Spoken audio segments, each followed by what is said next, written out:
Hey everyone, welcome back to How to Fix Techie. Need to start a quick video call for class, work, or a casual hangout? Let me show you the fastest way to create a Google Meet link in under 30 seconds.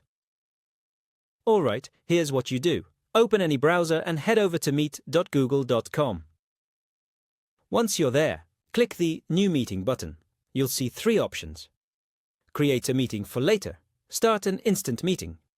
Schedule in Google Calendar. If you just want a reusable link, choose Create a meeting for later. It will instantly generate a unique Meet link. Just copy it and share it with whoever you want.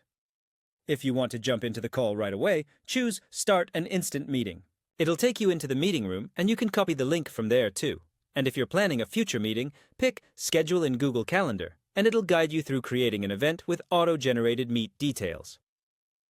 That's it. No extensions, no setup, and it works on any device. If you found this video helpful, then subscribe to our channel How to Fix Techie and press the bell icon so you never miss any update.